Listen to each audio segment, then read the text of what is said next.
이유는 이전 영상에서 소개한 문구류를 이용해 어떻게 셋업하고 있는지, 3월 기록 방법은 어떻게 되는지, 앞으로 블렛 저널 셋업 영상은 어떻게 구성되는지 간단히 이야기해 보려고 합니다. 그런데 이미 셋업을 끝낸 페이지가 있습니다. 왜냐? 다시 촬영하고 있어요. 완료한 페이지는 나중에 보기로 하고 시작해 봅시다. 가까이에서 보면 애니메이션 색연필을 이용해 밑그림 그린 것을 볼 수 있어요. 이때는 자를 사용하지 않고 손으로만 그리고 있습니다. 대략적인 위치, 제목을 어떻게 넣을지 잡아주는 역할을 합니다. 밑그림 작업이 끝나면 그때 피그먼트 펜을 이용해 그려줍니다. 자는 길이가 다른 두 개 제품을 사용하고 있어요. 그리고 캘리그라피 펜 3500, 휴지를 준비합니다. 휴지가 필요한 이유는 캘리그라피 펜, 피그먼트 펜을 포함한 수성, 중성, 이러한 형광펜을 사용하고 나서도 마찬가지입니다. 펜 촉이 닿는 이 부분에 잉크가 묻기 때문에 한 번씩 닦아 주어야 더러워지지 않습니다. 먼저 3500 캘리그라피 펜 3.5mm 로 큰 제목을 써줍니다. 그 다음 2mm 펜촉으로 작은 제목을 써요. 그리고 휴지로 톡톡 두드려 마르지 않은 잉크를 닦아줍니다. 예전에도 이야기했었지만 문지르면 오히려 번집니다. 선은 0.3 피그먼트로 그리고 있습니다. 선 그릴 때 진행 방향은 왼쪽에서 이쪽이죠. 왼쪽에서 시작했으면 끝나는 지점은 오른쪽이 되고, 오른쪽에서 시작했으면 왼쪽에서 끝나겠지요. 이렇게 하는 이유는 휴지로 찍어 닦는 것과 똑같습니다. 마르지 않은 잉크가 자나 손날에 묻어 번지는 것을 방지하기 위해서입니다. 예를 들면 이렇습니다. 오른쪽에서 시작해 볼까요? 먼저 그린 선을 자나 손이 건드리지 않도록 주의하면서 그립니다. 손날이 종이에 붙는 것이 아니라 떨어지겠지요. 이런 식으로. 그리고 시작 부분과 아랫부분은 톡톡 찍어 닦아줍니다. 지금까지 설명한 것을 바탕으로 셋업해 볼까요? 천천히 한번 해봅시다. 3500 캘리그라피 펜 3.5mm로 중심이 되는 제목을 써줍니다. 가장 큰 숫자 3, 그 다음 작은 글씨는 여기 있다. 2mm로 써주었습니다. 월, 한 줄, 가계부, 그리고 휴지로 톡톡 찍어주기. 그 다음 피그먼트 펜으로 선 그려주기. 가름끈 때문에 불편하네요. 잠깐 가름끈을 빼고 그려봅시다.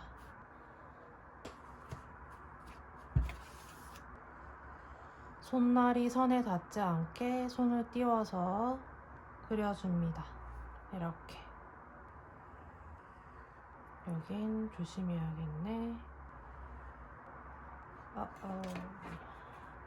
자를 한번 닦고, 그러면 알게 모르게 작은 이런 점들이 묻어나 있습니다. 이렇게.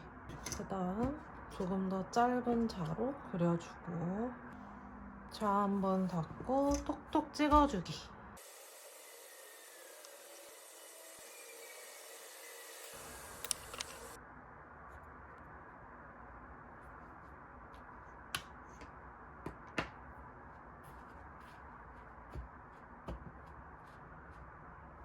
감이 잡히셨나요? 도구를 사용하는 진행 방향은 위에서 아래로, 왼쪽에서 오른쪽 또는 오른쪽에서 왼쪽, 그 다음 마지막에 채색하는 순서로 반복되어 진행됩니다. 나머지 뒷페이지는 셋업하고 오겠습니다. 일요일 표시를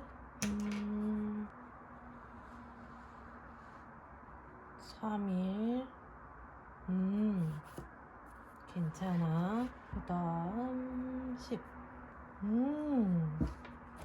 세상에 돌려도 소용이 없으니. 맙소사.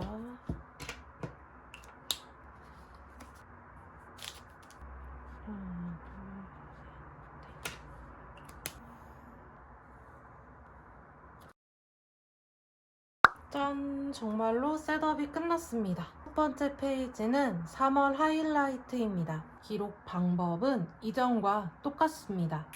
두 번째 무드 트래커. 그날 가장 강력하게 남아있는 감정을 표시합니다.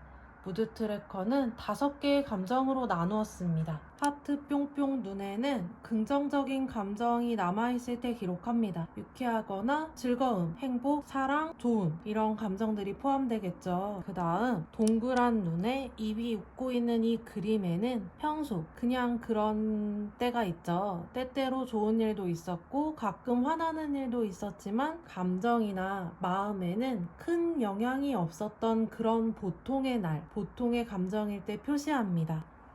울고 있는 표정은 슬프고 우울한 감정이 강하게 남았을 때 표시하는 곳 아시겠죠? 부정적이고 화날 때 표시합니다. 그리고 물음표는 당황스럽거나 황당할 때 예기치 못한 상황이 발생했을 때 느끼는 감정을 표시합니다. 마지막 빈칸으로 남길 때가 있습니다. 그럴 때는 무기력할 때입니다. 이 아래 빈칸에는 짧은 문장으로 그 감정을 일으킨 원인을 기록합니다. 부정적인 감정이 강렬하게 남은 날은 왜 강렬하게 남아있는지, 나에게 그 감정을 느끼게 한 원인, 이유를 간략하게 적어줍니다. 그리고 예전에 이야기했었던 것으로 기억을 하는데 나는 하나의 감정이 아니라 2개의 감정이 강렬하게 남아있다. 하면 어떻게 할까요? 2개의 감정을 표시합니다. 2월 기록을 보면 이렇게 2개의 감정을 표시한 날도 있습니다. 사람의 마음이나 감정이라는 것이 아침부터 저녁까지 물론 똑같은 날도 있지만 똑같지 않은 날도 있겠지요. 그래서 저는 이렇게 오전에 느꼈던 감정, 오후에 느꼈던 감정, 오후에는 화가 났었지만 어떠한 이유로 평상시 감정을 회복했을 때 이런 식으로 화살표로 표시해 줍니다. 그리고 아래에 어떻게 감정이 평소대로 돌아왔는지 이 이유를 아래에 짧게 써줍니다. 여기 유예기간이라는 이 글자는 뭐냐 하면 1월 말부터 해서 이때까지 표시된 이때까지 가장 많이 아팠던 것 같습니다. 그런 때인데 막상 노트를 펴보면 이 빈 공간이 신경이 쓰이더라고요. 그래서 유예기간이라는 이 기간을 스스로에게 주면 어떨까? 정당하게 기록을 실 수 있는 기간을 나에게 주면 어떨까? 라는 생각으로 표시하게 되었습니다. 세 번째, 마음챙김. 어떤 마음챙김 활동을 했고 그 행동을 하기 전과 하고 나서 나의 행동과 감정 변화를 쓰고 그 마음챙김 활동이 나에게 어떤 영향을 주었는지까지 씁니다. 왜냐하면 긍정적인 영향을 준다고 생각했는데 오히려 그 활동이 부정적인 행동을 자극하는 시발점이 된다든지 더욱 극대화시키는 경우가 있어서 기록하게 되었습니다. 저만 그런 것인지 다른 분들도 그런 것인지는 모르겠지만 제 경험으로 보면 상황이나 환경에 따라서 예전에는 좋은 방법이었지만 지금은 아닐 수 있더라고요. 이 반대일 때도 있었습니다. 그래서 나에게 어떠한 영향을 주었는지까지 씁니다. 그리고 이곳에는 마음챙김 활동과 더불어 고통지수를 표시합니다. 고통지수란 크게 놓고 같이 한번 볼까요? 일단 영화 감상 후 독서 후에 우리가 별점을 남기지요. 그것을 떠올리시면 쉽게 이해할 수 있습니다.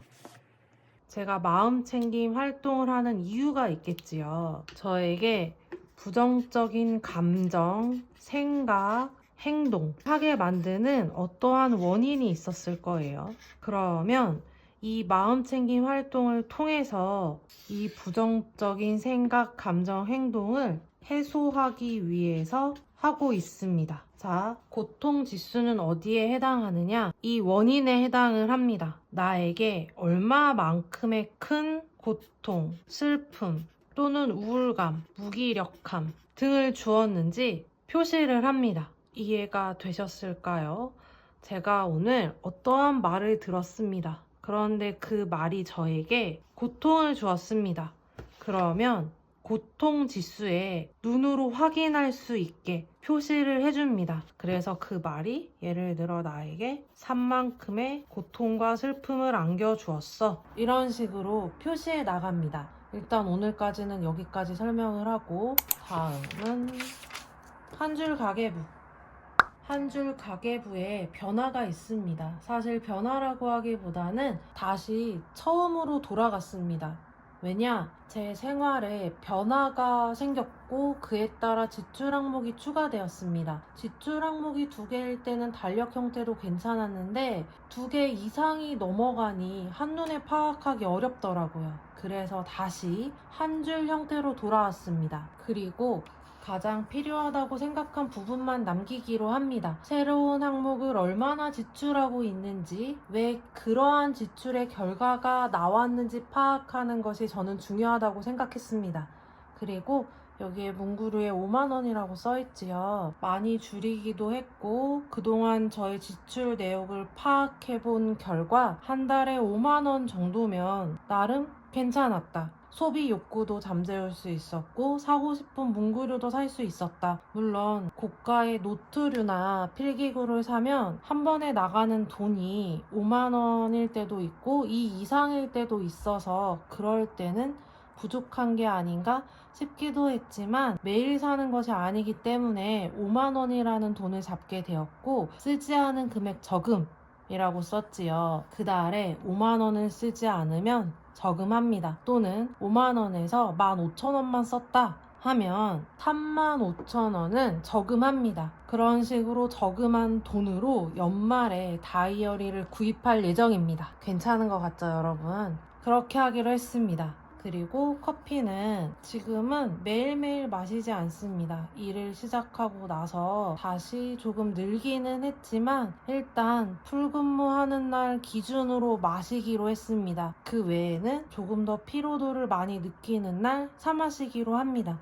그리고 이 식사라는 것은 얼마만큼의 돈을 지출하고 있는지 파악을 해야 해서 적기로 합니다. 그리고 3월 소비일기. 이 부분은 앞에서 말한 새로운 항목을 얼마나 지출하고 있는지, 왜 그러한 지출의 결과가 나왔는지 파악하는 것, 이 부분이 되겠지요. 소비일기에 써줍니다. 다음은 한 줄일기. 한 줄일기 또한 이전과 똑같이 기록합니다. 마지막 데일리 로그. 데일리 로그 기록 방법 또한 이전과 똑같지만 개인적으로 보면 내용에서 달라진 부분이 있습니다. 틀은 변하지 않았습니다. 그리고 인력 스티커를 구입했습니다.